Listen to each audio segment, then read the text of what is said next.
Welcome back to Jerome Bee Farm and Homestead. So what we got going in this video is two things. I've got this queenless swarm here. So it was a swarm that showed up last weekend. It flew around, went in this tree right here. I captured it, got it into this nuke box. I never found the queen when I was putting the bees in there, but they all flew around after a while. After I had like 90% of the bees in here, the other 10% of the bees started flying around, and they all came and they went right into this box. So I thought the queen had gone in there. I've inspected it twice, 2 consecutive days, no queen in there. And the population is dwindling a little bit. So I'm going to check it a third time for a queen. If I don't find a queen, which I don't think I will, I'm going to move Tiny Swarm 2019. When the sun starts to set and all the field bees are in there, I'm going to grab Tiny Swarm 2019 from over there in the trees and do a newspaper combine onto here. So that will make the bees from the top box reacclimate to this location, because they'll be in there for a while, at least 24 hours, before they work their way through that newspaper and on out. So that'll reacclimate them to this location from over there. Otherwise, if I was to move them without doing that, I'd have to move them at least 3 miles away and leave them there for a day or two and then bring it back to where I want to put that hive. So that's how you relocate a hive. You can't just grab a hive from over there and move it over here, because all the bees would fly out to go forage, and when they come home, they'd go back over to where they came from. And you don't want that to happen. So that's why we're going to do this newspaper combine. So that's going to make this a queenless hive, give Tiny Swarm 2019 even more bees, and make them stronger, and these bees here won't go to waste in this queenless swarm. So I'm going to inspect this, and I'm probably going to put a sugar feeder on here, liquid syrup. So let's get started. So you can see down there on their entrance, there's bees in their garden entrance, and you see a bee coming and going every now and then. So they're still in there. So it's about I'd say bigger than a softball size swarm, maybe 2 softball sizes, and before I put them in there. And I think it's dwindled down a little bit. And also last night, when I was looking for the queen, wax moth, I just killed one. So when I was going through here last night, I found a wax moth on a frame that didn't have many bees on it, and there were also a few hive beetles. So I just made it. There's another wax moth right there. So I made the judgment call right then. I pulled out 2 of those frames that had drawn comb on them that the bees couldn't protect. There's just not enough population in here. So that was not good. So there's only 3 frames in here right now, and barely 3 frames of bees. Get that hive beetle. So I also put a frame of honey in here for them. So I believe this is the honey frame right here. Yeah. So that's all capped honey.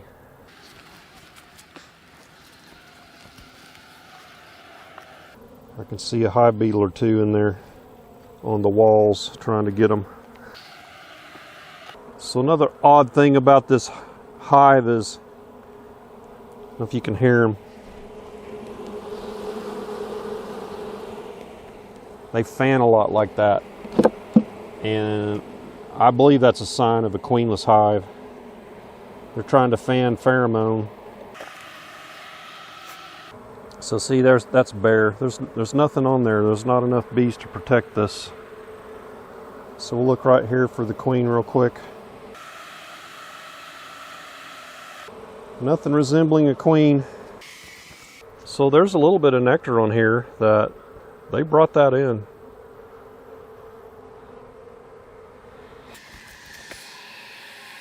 Got one more frame here to look at. See, all those bees are fanning. So there's a lot of bread on here, bee bread. So there's everything in there a queen would need to start hatching some brood.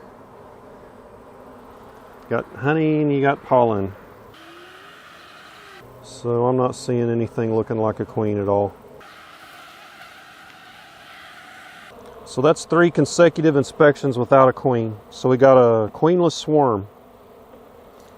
So I would assume they had a queen to begin with. Got a lot of dragonflies around here this time of year. So I'm going to get our sugar feeder on here now.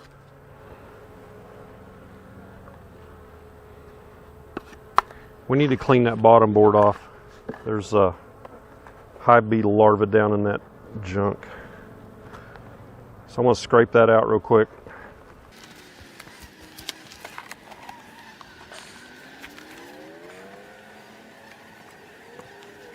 A lot of hive beetles down here.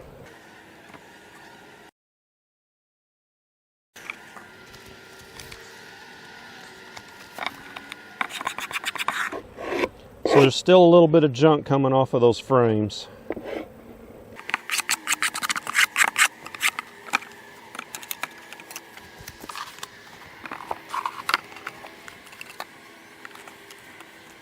We'll reduce the entrance down like this.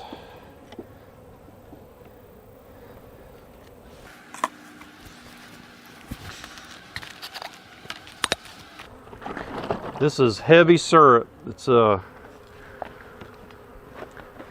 at least 2 to 1. I fill this jug up completely full of granulated sugar with a funnel, and then I top it off with hot water and shake it up, and then the level will go down to about here. Then I top it off the rest of the way with hot water. Hot water helps it dissolve the sugar faster. So you always want to look in the bottom of your jug and make sure there's no sugar stuck to the bottom, but it's all liquid. And this has no feeding stimulant in it whatsoever to attract other bees to start robbing.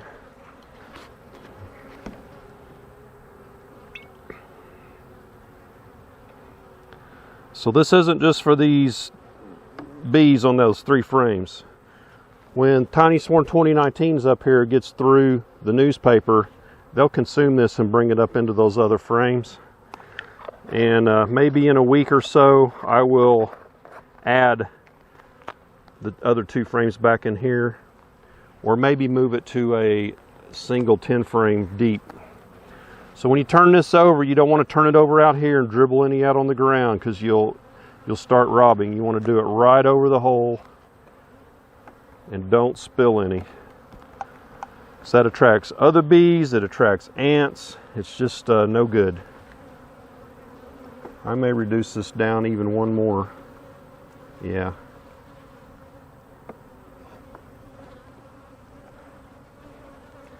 So that's a lot smaller area for them to protect.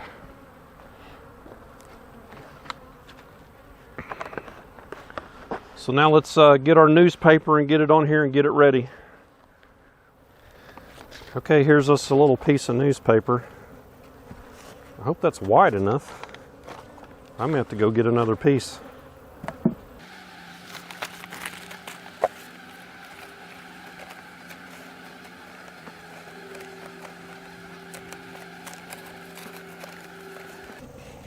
So it's just barely wide enough. I'll put this on there to get that paper stuck to the propolis. So when I lift this up, it'll just stay down.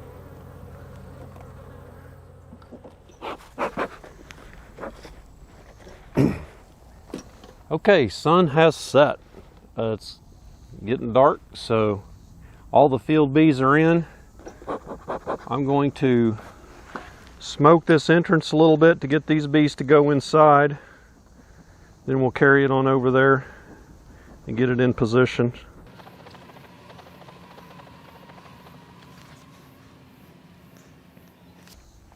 I don't want to carry this rock. There's a few stragglers there, but we're just going to go with that.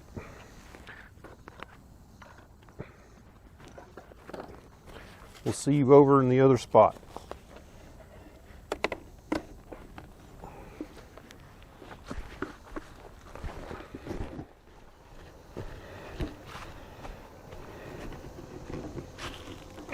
just going to set this right here for now.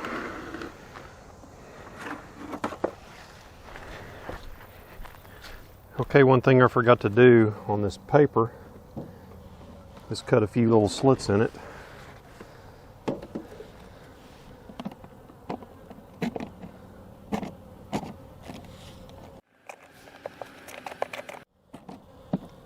This helps the bees work their way through the paper.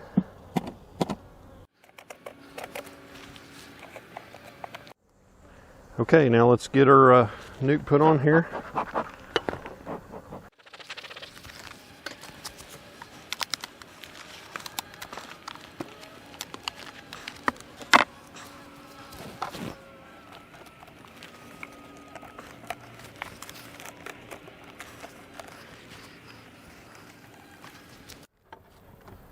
So we got a few bees left right here. I'm going to,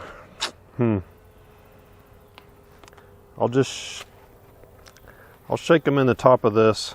Well, I'll probably lose more doing that, so I'm just going to set this right here in front and let those bees work their way into that hive.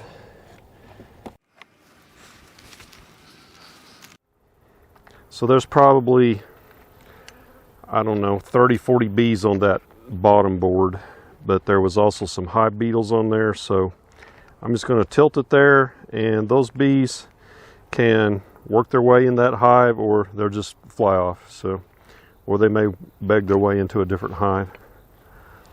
So I'm going to leave this inner cover here and this telescoping cover. So when I come back and do my inspection, I'll switch this out. I don't want to pull this cover off now and disturb them. Just want to leave them nice and calm like I found them. And we'll switch that out later. I prefer the inner cover and the telescoping lid to these migratory covers. They fit. They give the bees more room in the top, so and I like that. So we got feed on them. We got the entrance reduced way down. And we have the two swarms combined now. So that's one more step towards getting this tiny swarm 2019 and this queenless swarm headed for winter. So when you think about your bees, don't think about it as an individual hive. Like, oh, I got to save that hive. I got to do everything I can to save a hive. When you should really be thinking about it as a biomass, as part of your whole biomass of all your bees. So rather than put a lot of resource into a hive to save it, just start combining, and that way you don't lose anything. When you get closer to the end of the year, like we are now here in September, that becomes really important, because these little hives, they're not going to make it through winter, so it'll get too cold and they'll freeze out. So they got to have enough bees built up to make it through winter and have enough food to survive. So we'll keep the food on them, and hopefully we don't cause a robbing issue here. So we didn't use any feeding stimulant in this, so it has very little odor, but the bees can still smell it a little bit. So with that entrance reduced down as small as it is, hopefully they can defend that. And most of those bees are still hanging out there.